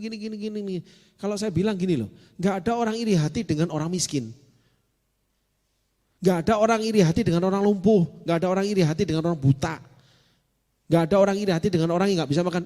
Aku iri hati sama kamu deh, kamu enggak bisa makan, aku pingin enggak bisa makan. Karena enggak punya uang kayak kamu. Enggak ada. Pasti iri hati dengan yang lebih dari dia. Gitu loh. Seperti Kain dan Habel. Dan ini anak enggak tahan nih, manja banget. Perusahaan kedua, ketiga, selalu troublemaker di perusahaan itu. Gagal padahal pinter. Kenapa? Pribadinya yang sombong. Gak bisa menerima proses bentuk yang gak enak buat dia. Karena merasa gue bisa kok, segala sesuatu bisa. Tanpa lu bisa, tanpa urusan. Sekarang gak bisa. Jualan cat, jualan besi, itu pertolongan orang tua. Nagih ke perusahaan gak bisa, orang tua. Yang buka memo karena orang tuanya, wah itu pejabat terasnya perusahaan itu. Yang triliunan harganya perusahaan itu. Pejabat tertinggi itu dia. Jadi kalau orang tuanya yang ngomong, langsung keluar dari bendahara. Dari keuangan pasti keluar itu. Bikin kok sampai 2 bulan kok ditagih enggak dikasih duitnya. Ya udah diaturin keluar duitnya. Enggak sanggup berjuang. Sampai sekarang miskin, rumahnya 12 miliar, ngirit hidupnya. Karena enggak bisa berkompetisi. Kenapa? Manja. Enggak mau menerima yang enggak enak. Justru ketika suasana enggak enak tapi kita punya kekuatan, kita mau merendahkan diri, itu puncaknya segala kasih itu. Yaitu merendahkan diri. Yesus direndahkan sejenak, lebih rendah dari malaikat. Setelah itu ditinggikan melebihi segala langit. Yesus merendahkan diri, walaupun punya kekuatan. Menerima hinaan, cercaan, ditinggalkan, direweli, semua dia terima. Termasuk Petrus. Petrus, apakah engkau mengasihi aku? Gembalakan domba-dombaku. Kalau saudara punya pengetahuan, punya pengertian. Kalau saudara ingin berjalan di dalam firman Tuhan, nggak bisa cuma ayat apalan lalu saudara lemparkan kayak bom molotov, menyala sebentar harus mati. Saudara harus hidup di dalamnya. Bagaikan di apimu. Kemarin kita naikkan pujian itu. Kadang ku tak sanggup, jujur. Nah ini yang kita lupakan. Kalau kaya memberi gampang. Lagi susah, lagi kecepit, lagi jadi jepit. Udah, pokoknya pit semua sudah. Tapi masih mau menggendong, menanggung, membayarkan, memberi. Coba bayangin, gak mau pakai kekuatan untuk diri sendiri. Kalau dikumpulkan untuk diri sendiri lebih dari cukup itu semua itu. Seperti Yesus. Musa setia. Ayub tanpa pengetahuan, tanpa pengertian. Yesus punya merendahkan diri. 2 hari ini kita belajar karakter-karakter yang ditampilkan oleh tokoh-tokoh Alkitab. Mari kita lanjutkan tentang Ayub. Tanpa pengertian, tanpa pengetahuan. Ayub membicarakan hal yang ajaib. Lalu membuat keputusan. Tolong lanjut ayatnya. Oleh sebab itu aku mencabut perkataanku dan dengan menyesal aku duduk dalam debu dan abu. Nah, jadi saudara harus seperti Ayub. Salah gak apa-apa, udahlah. Tapi masalah penyesalannya ada gak? Oleh sebab itu aku mencabut perkataanku dan dengan menyesal aku duduk dalam debu dan abu. Gak terus aja sikap yang sama, pura-puranya aja. Tetap aja memandang orang hina. Karena gak mau belajar kesalahan mereka, problem mereka. Gak mau menerima, belajar merendahkan diri. Menerima orang lain yang salah, yang kurang, yang menjijikan, menjengkel dan sebagainya sudah. Walaupun kamu gak salah. Ataupun salah. Gak masalah. Ayub salah. Dikatain sama Tuhan tuh.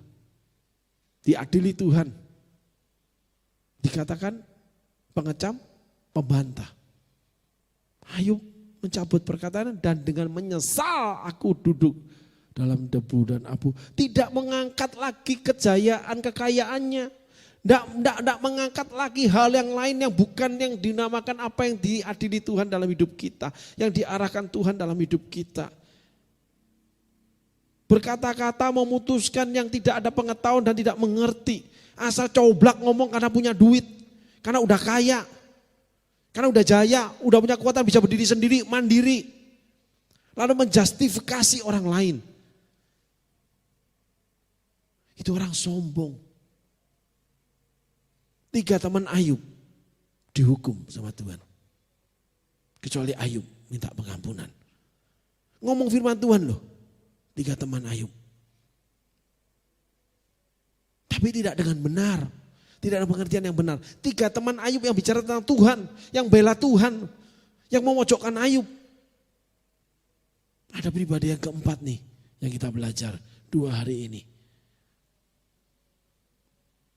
Yang mengatasnamakan Tuhan ngomongnya.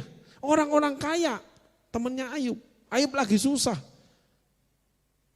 Secara tidak sadar mereka mengadili Ayub. Padahal di alam sono itu iblis nuntut Ayub. Tuhan angkat pagernya. Dan Ayub memang salah. diadili sama Tuhan, setengah dia kena. Perkataan iblis itu benar. Dia menjadi pencemooh dan membantah, bukan menghujat. Tapi tetap sama aja spiritnya. 3 temannya yang menasehati Ayub dengan memakai firman Allah dihukum sama Tuhan. Penilaian di tangan Tuhan, saudaraku. Ingat, the law of spirit. Hukum dari roh memerdekakan kamu dari hukum dosa dan maut. Perkataan Roh Kudus, keputusan Roh Kudus, penilaian Roh Kudus. Dengar-dengaran suara Tuhan. Selalu berjalan berusaha selaras firman Tuhan, walaupun salah tidak salah urusan belakang. Enggak usah lihat kanan kiri, enggak usah tuding sana tuding sini. Periksa diri, selalu periksa diri, mawas diri. Lalu berusaha merendahkan diri, mau keadaan senang, mau keadaan susah, apalagi keadaan susah. Memberi si kaya itu gampang, memberi si miskin itu susah. Memberi orang yang berhasil gampang, memberi orang punya kuasa, orang yang terpandang itu gampang. Tapi memberi kepada mereka dilecehkan, dihina, yang menjijikkan. Belum tentu kita mau. Apalagi hidup bersama mereka. Berjalan bersama, apalagi mengorbankan diri yang kita miliki kita beri.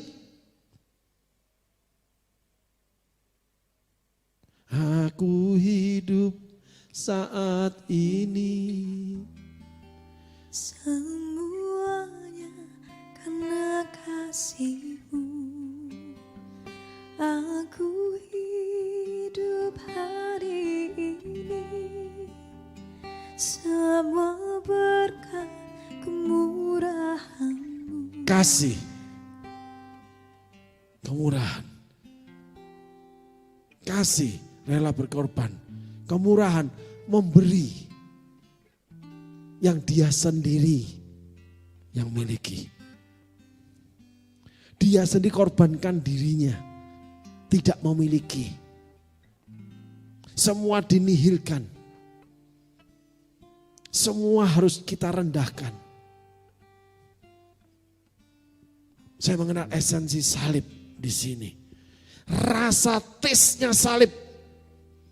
Sekali ini berbeda dengan salib saya selama 28 tahun melayani Tuhan. Beda salib ini. Mungkin ini ayam geprek level 1000 kali ya. Saya nggak tahu. Atau dikasih vanila kali. Jadi rasanya beda saudaraku.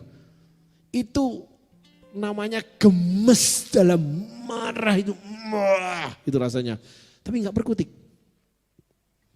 Bisa sabar kayak lembu. Dikatain diem aja nggak ngelawan saya ini. Jalan terus di jalan lorong yang sempit. Jalan yang menyusahkan. Jalan yang selalu diberikan beban, menanggung beban. Tanpa bisa melihat ke belakang. Itulah kemurahan. Murah hati. Berbahagialah orang yang murah hatinya. Ya kan? Mendapat kemurahan dari Allah. Saya teringat saudaraku. Satu hari ketika saya lagi susah nih. Setiap Sabtu saya bawa anak saya Yosua di Bandung. Itu makan ayam fried chicken. Yang ada paket 5.000. Sudah berikut nasi, ayam sama Coca-Cola minumnya. Wes. Sedang saya itu makan tulangnya. Tulang mudanya saya cocol, ya, saya masukin cocol dengan sambal, saya masukin mulut terus sampai anak saya selesai makan. Karena saya suka sambalnya, saya suka makan ayam itu. Tapi nggak punya duit, maka pergi mengajak anak main tuh bawa uang 20.000 untuk dia main, 5.000 beli ayam, yang 1.000 bayar parkir sepeda motor atau naik angkot saya itu. Udah berangkat pergi itu makan dulu, pulang makan karena lapar kan. Sudah berdua, bertiga sama istri saya. Udah jalan. Jadi setiap kali makan disuapin Yosua itu. Satu hari saya itu lagi ngantri beli paket itu. Ya, tiba-tiba saya dicolek sebelah kiri saya. Tolong colek dong orang miskin. Anak kecil segini saudaraku. Anak tanggung perempuan yang saya ingat. Dia colek gini. Om, gembel, pengemis. Wih menjijikkan, debu semua kan gitu ya. Saya cuma lihat gini. Kenapa? Naon gitu, saya di Bandung. Naon? Om, kalau nggak habis, sisanya kasih saya ya. Wih, hancur hati saya, Pak. Hancur, Bro. Hancur, Bro. Saya. Ya. Langsung di hati nih, gua beliin lu satu paket kayak anak gua. Betul, saya beli satu paket, saudaraku. 2 Mas. Gitu, sembari nalan udah nih. Nambah duit nih. Nggak ada duit saya nih. Beli 2 saya nih. Lalu saya habis ngantri, saya kasih ke dia, saya cari. Agak jauh dia main. Gitu loh, sama temennya. Dedek, sini kamu. Ya itu, sini kamu. Ya om, lari dia seneng. Wis, bawa ya kotak itu, bawa ini. Sama ininya, Coca-Colanya. Gitu. Dia pergi. Setelah itu, hampir tidak pernah saya beli ayam goreng pakai uang saya. Hampir tiap hari Tuhan kirimkan ayam goreng, itu mujizat betul-betul untuk saya. Setiap kan anak saya suka ayam itu. Gitu.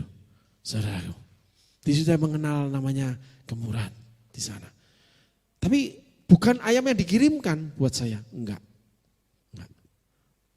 Tapi saya mengerti, dapat pengetahuan pribadinya Tuhan. Apa yang Tuhan bisa perbuat. Enggak seperti Ayub yang membuat keputusan, lalu tanpa pengertian, tanpa pengetahuan. Itu saya mengerti, berbagi itu indah. Walaupun Tuhan kembalikan, saya tahu. Yang kedua, saya kan ulang beberapa yang saya ingat ya saudaraku. Ada teman ini mau vaksin anak nih, gak punya duit dia. Dia berdoa paginya. Saya ketika doa pagi, dikasih tahu kamu beri 90.000 buat istri temanmu ini, namanya Linda kalau gak salah. Ya Tuhan, saya siapin, masukin amplop, kantongin. Kebetulan saya itu ada berkat sedikit. Sedikit, saudara, banyak. Berkat saya itu cuma 200, 150, 300. Enggak banyak, bagi 90.000 itu gede saudaraku. Tapi saya taat kasih. Lalu sore saya ke rumah dia, karena mau janji pelayanan bareng. Paginya saya pergi tempat lain. Saya ketok-ketok pagernya, gitu. Istrinya keluar, Ham, ya tunggu Roni, ya, gitu udah buka. Gitu. Lilin dari Tuhan. Loh, Ham, apa ini? Buka. Aduh Ham, kamu tahu enggak? Pagi tadi aku doa sama teman minta duit karena Kesia ini mau vaksin, gak punya duit. Aku ini, gak punya duit. Oh ya, di situ saya kenal pengetahuan. Saya mengerti bahwa Tuhan dengar doa kita kok. Saya mengerti. Kalau berdoa Tuhan pasti jawab. Dan Tuhan pasti kirimkan. Saya mengenal dan mengerti lebih lagi dalam bahwa saya ketika diminta, saya harus memberi. Karena orang itu butuh. Orang itu bisa berdoa kepada Tuhan. Makanya hari ini saya disalibkan sama itu. Tahu gak tiap hari kan, disalibkan aku nih, dicabik-cabik, dipukulin, aku ini dikasih mahkota duri, aku nih, ya diludahin, segala macam udah habis sudah aku ini. Ya, tapi aku itu kayak Tuhan Yesus ya kan, nurut aja aku aja, betul nggak? Gitu, ya menang saya hari ini. Oke saudaraku, gitu. Jadi peristiwa yang datang sama kamu ini, Tuhan ingin mengajarkan. Kamu punya pengetahuan, pengertian, tetapi kalau saya ambil itu. 2 peristiwa ini. Yang pertama kemurahan dengan anak gadis pengemis ini. Bagaimana Allah membalaskannya. Yang kedua, itu lebih lagi saya diperdalam Tuhan. Bahwa saya harus memberi. Karena orang itu butuh. Jadi saya diberi kesempatan sama Tuhan untuk dipakai alat. Orang yang butuh pertolongan Tuhan. Kan sebab orang bicara, kami ini cuma alat. Tuhan kami ini cuma alat, berkati kami.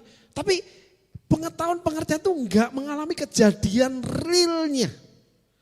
Karena seringkali kita enggak mau mikir kayak Ayub, sombong rohani.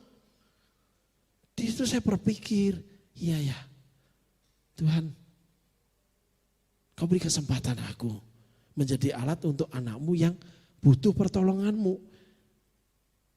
Yang butuh kemurahanmu. Kenapa? Uangku cuma dikit, diminta lagi. Banyak kejadian seperti itu setelah itu saudaraku. Aku hidup saat ini Maukah saudara jadi alat? Tapi saudara harus mengerti, harus punya pengetahuan. Sehingga saudara punya tekad untuk merendahkan diri. Punya tekad untuk merelakan diri. Disalibkan, memikul salib untuk teman-teman yang lain. Karena saudara mampu, gak usah. Yesus mampu datang di awan-awan. Allah mampu dengan meniup sangkakala para malaikat berlaksa-laksa. Membuat setiap manusia bertobat. Melihat kemuliaan dia. Gak ada yang bisa larang dia, gak ada yang bisa halangi dia. Tapi dia lahir di palungan. Menjadi seorang anak bayi. Yang miskin. Orang tua yang dihina lari-lari karena ketahuan nanti. Belum suami istri sudah punya anak. Berzina. Yang harus lari dia. Gak dapat tempat. Menjadi anak orang miskin. Allah itu menjadi anak orang miskin. Sampai dewasa umur 30 tahun ayahnya lumayan menjadi tukang kayu yang cukup terkenal. Dia kan anaknya tukang kayu. Produknya terkenal kali sudah mereknya. Melayani Tuhan. Dan sebagainya dan sebagainya. Halo. Yusuf dan Maria memikul kehinaan akibat perbuatan Allah untuk melahirkan sang juru selamat dalam kesusahan. Tidak ngomel, tidak protes. Terlebih lagi yang namanya Yusuf. Aku habis ini ganti nama Yusuf aja ya, jangan Abraham ya. Jadi orang baik aku nih. Aku jadi laki-laki yang baik gitu, yang suci hatinya, mau menanggung gitu loh. Derita orang lain. Ya selusin boleh, jangan 1000, jangan. Belanjain susah.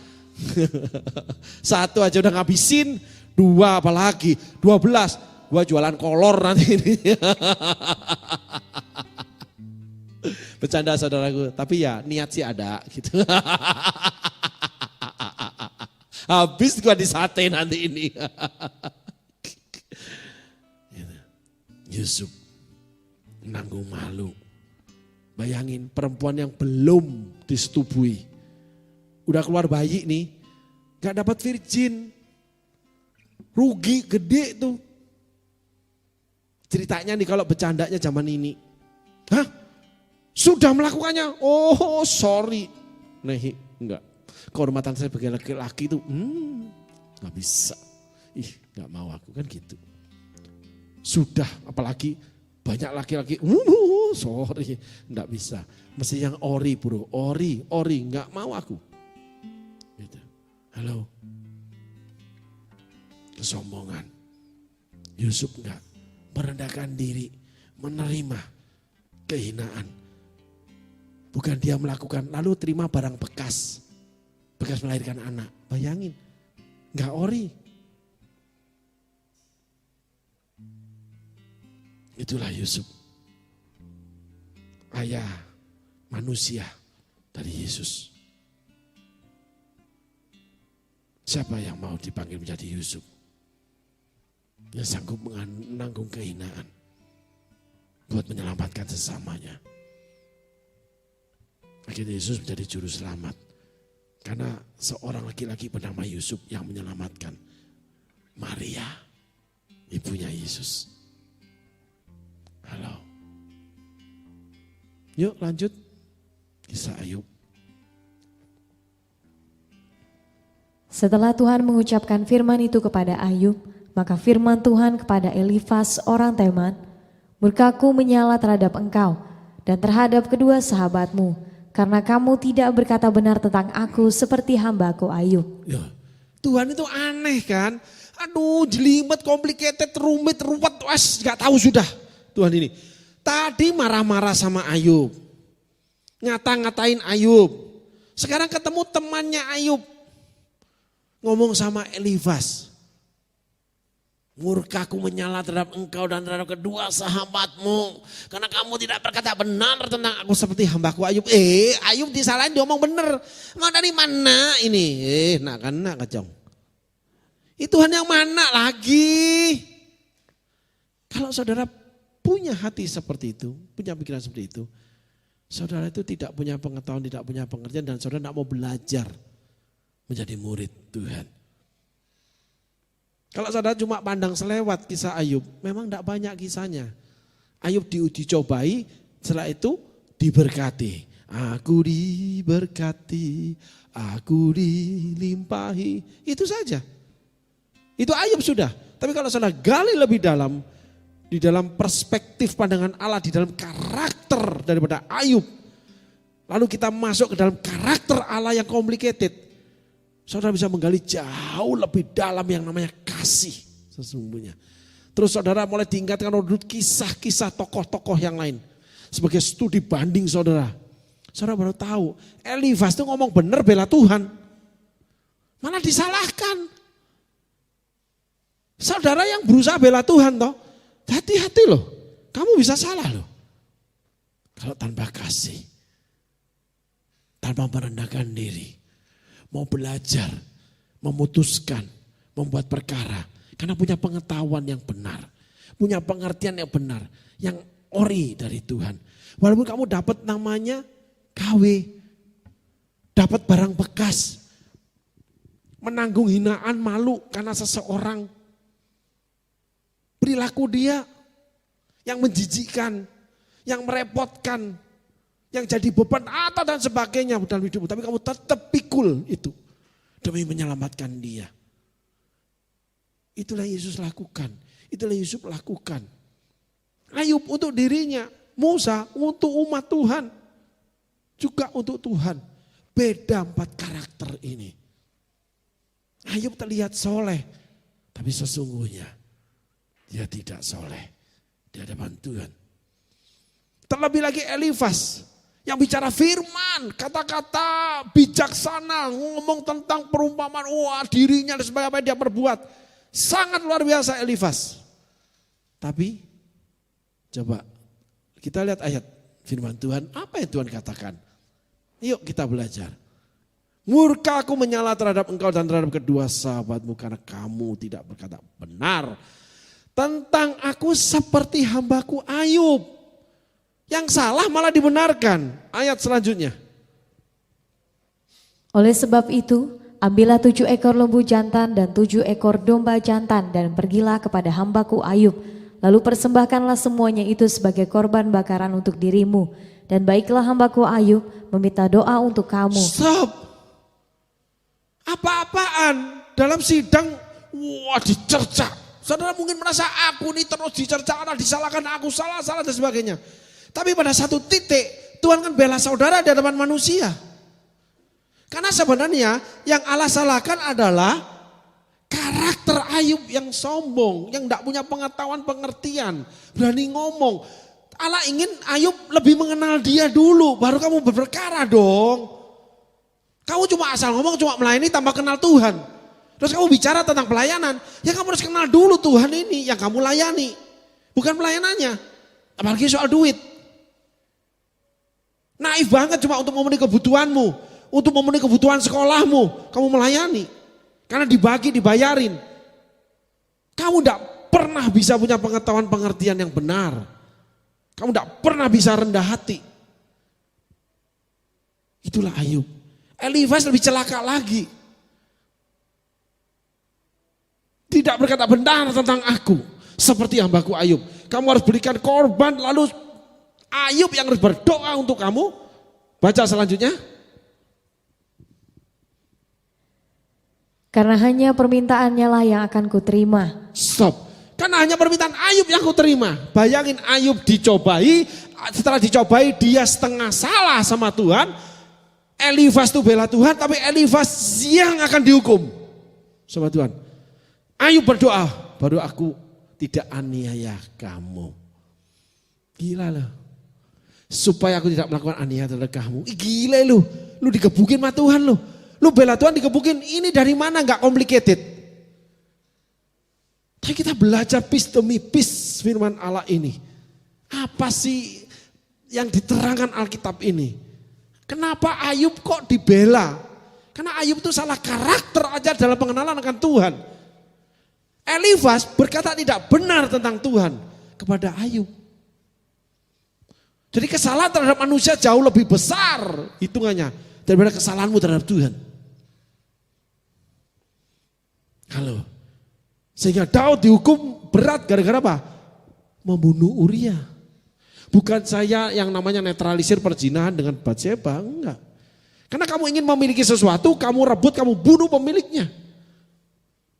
Sesuatu kamu harus balikkan 10 kali lipat tuh, kamu bayarkan tuh. 10 istri dia ditiduri di istana, di atas soto siang hari sama namanya anaknya Absalom. Setelah itu kelar. Halo. Berentet Amon Tamar sudah itu, kerusakan saja. Tapi pedang tidak akan lari dari keturunanmu. Sampai seluruh bangsa Israel bertempur sampai hari ini. Salah satu gara-gara, kalau saya boleh ngomong nih, Daud bunuh Uria. Orang yang setia. Sama dengan Elifas. Persis sama. Tolong firmannya.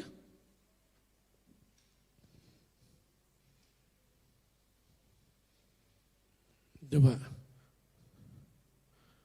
Ayat 7. Karena kamu tidak berkata benar tentang aku seperti hambaku Ayub. Elifas tidak berkata benar loh tentang Tuhan loh.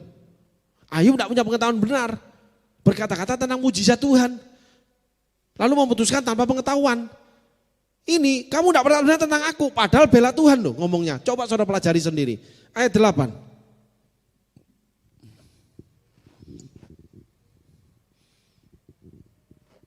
Dan baiklah hambaku Ayub meminta doa untuk kamu. Karena hanya permintaannya lah yang akan kuterima. Gila pembelaan Tuhan. Jadi kalau Anda disalahkan manusia, terima saja, rendahkan diri. Seperti Yesus, seperti Yusuf, seperti Musa. Biarkan Allah yang mengadili. Dan tapi Anda kalau selalu menyalahkan orang lain dengan negatif, tidak pernah lihat positif, tidak mau merendahkan diri, masih melihat positifnya seseorang walaupun dia banyak negatifnya. Hati-hati Anda. Anda akan menjadi Ayub atau menjadi Elifas. Karena Anda bicara tentang Tuhan, tapi tidak berkata benar tentang Tuhan. Karena kesalahan terhadap manusia, bukan terhadap Tuhan. Ayub terhadap Tuhan, Elifas terhadap manusia. Berkata yang benar tentang aku terhadap Ayub. Ayub yang suruh doa, minta pengampunan. Ayat selanjutnya tolong dibacakan. Supaya aku tidak melakukan aniaya terhadap kamu, sebab kamu tidak berkata benar tentang aku seperti hambaku Ayub. Malah digebuki mantu dianiaya Elifas tuh. Sama kedua temannya. Datang nasihati Ayub bicara tentang Tuhan. Dianggap tidak benar ngomong tentang Tuhan. Tidak seperti Ayub digebukin tuh. Padahal omongnya nasihat tuh Ayub. Supaya baik. Apa yang tersirat? Saudaraku. Aku hidup saat ini semuanya karena kasih-Mu. Aku hidup hari ini semua berkat kemurahan-Mu. Terima kasih Yesus, Engkau sangat baik, teramat baik bagiku.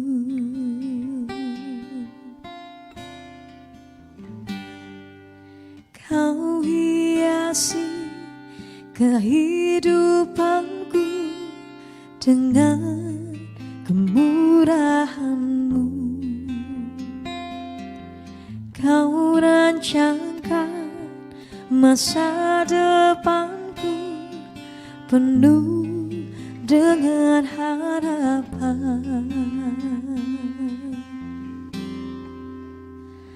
Aku ada saat ini semuanya karena kasih-Mu.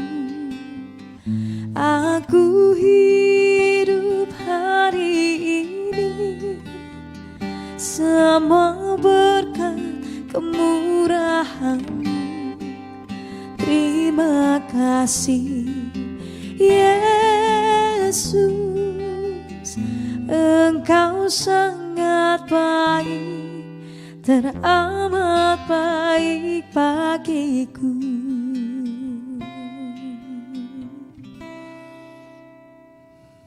Selanjutnya. Maka pergilah Elifas orang Teman, Bildad, orang Suah dan Zofar, orang Naama. Lalu mereka melakukan seperti apa yang difirmankan Tuhan kepada mereka. Dan Tuhan menerima permintaan Ayub. Elifas. Anugerah kalau dia ketemu Tuhan. Elifas tidak ada hubungannya dari awal loh. Tuhan ngomong Elifas. Karena Ayub, Elifas ketemu Tuhan. Hati-hati saudaraku.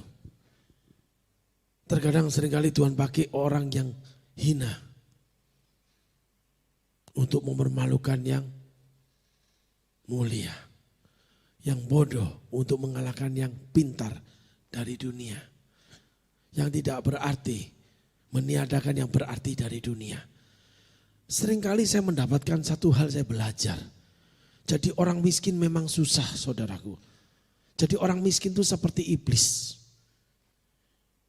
Orang miskin itu selalu salah. Selalu keliru karena saya pernah miskin. Dan sekarang lebih kuat lagi dengan saya melihat keberadaan orang lain. Orang miskin itu memang pertama kali pasti ya direndahkan. Saudara datang pakai baju bagus, naik mobil bagus. Dengan datang naik motor kumuh, ya baju nggak karuan, badan nggak karuan, lipstik nggak karuan, semua nggak karuan deh. Beda dengan yang namanya Chanel, Louis Vuitton, Dior, ya beda. Saya punya cerita yang luar biasa saudaraku, gitu. Mungkin saya pernah cerita tapi saya akan ulang, saya teringat ini. Saya itu kalau beli jaket murah itu 1 juta di Zara. Sorry enggak boleh sebut merek ya. Udah dari tadi ya udahlah, maaf aja itu. Beli jaket murah di tempat mall, tokonya terkenal seluruh dunia ada. Gitu saudaraku. 1 juta. Itu udah enggak karuan itu, enggak bagus banget. Gitu. Massimo Dutti, yo. Apalagi kalau yang merek-merek yang di Plaza Indonesia, ya, wih gila itu, saudaraku. Lalu ada seorang teman itu pakai jaket nih, wih keren jaketnya, benar-benar jaket kulit itu, dari jauh, wih keren ini, wih itu, ih bagus banget jaketmu, oh sorry ya, berapa kamu beli? 130, hah? Dari kulit semut kah? Lo bener-bener saya tuh nggak masuk akal ada jaket seperti itu dari harga 130 miliar dikatakan dari kulit semut. Jadi itu pabriknya milihin semut itu buat jadi jaket. Gile lu, nggak ada 130 itu kulit gitu. Mau dari bahan sintetis juga ya enggak lah. Wong yang di toko yang terkenal yang seluruh dunia ada itu aja 1 juta sintetis semua. Nggak ada yang kulit itu. Sintetis, tasnya juga sintetis kok. Bukan kulit, kayak kulit asli itu. Oh jauh beda dilihat ini. Merek ABC itu, oh gila itu. Benar, karena saya branded saudara. Saya orang pegang merek. Saya belajar, saya ngerti merek karena saya nggak mau ditipu. Tapi betul-betul kulit itu saudara. Top dunia. Gak bisa mengerti habis akal saya 130 ribu. Rebong, buset. Mursidah banget. Terus lihat lagi nih, di sini betul-betul 7 bulan ini saya menerima banyak mujizat tanpa pengetahuan, tanpa pengertian. Itu kaos tangan panjang, keren banget itu. Ih bagus ya, itu dijaga. Hati-hati kok agak lungsat, agak kucel gitu loh. Karena iya. Tahu nggak Bapak harga berapa tuh? Enggak sampai 20 ribu. Hah? Dari Karanggoni kah? Itu. Yang saya nggak beli itu 400 ribu, nggak saya beli itu. Panas. 700 itu enak sejuk katun gitu saudara. Ada yang 2 juta, 3 juta punya aku ini. Gitu. Jadi kalau enggak sampai 20 ribu itu bumi langit banget. Tapi mujizat itu nyata ada di sini saudaraku. Entah dari Karanggoni, entah dari apa saya enggak tahu, plastik kresek saya juga enggak tahu. Pokoknya bagus saja. Di Jajar itu orang nggak tahu, asal jangan lihat merek ya. Orang nggak tahu itu harga berapa, nggak tahu, benar-benar nggak tahu. Memang Palangkaraya penuh dengan mujizat, saudaraku. Asli ya. Nih beli sendal nih 700, 800. Disaingin sama temen nih, paling 20.000 harganya. Merek beda, model sama, plug warna sama. Kalau di depan kamera nggak ada bedanya, saudaraku. Iya toh. Tuh.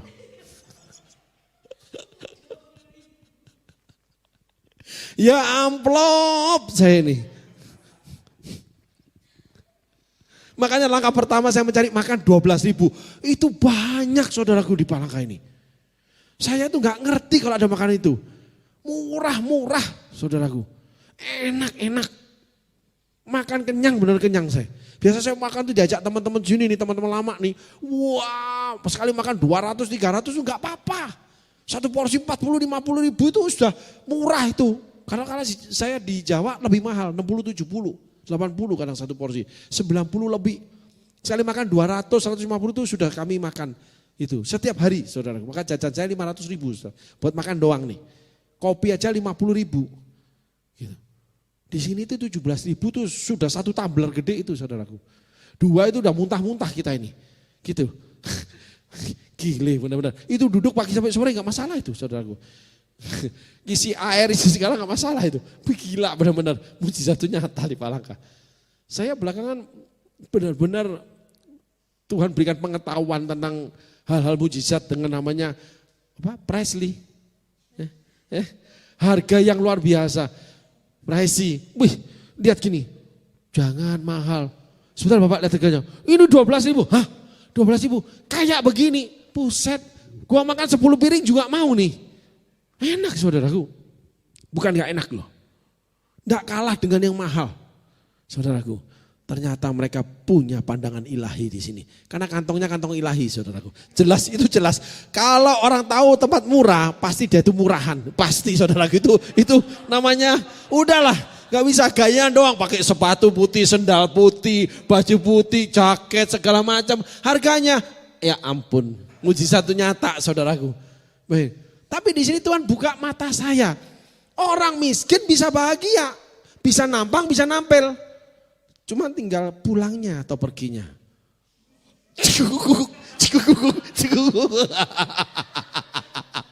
Beda saudaraku dengan yang bawa tas namanya 5 juta ini.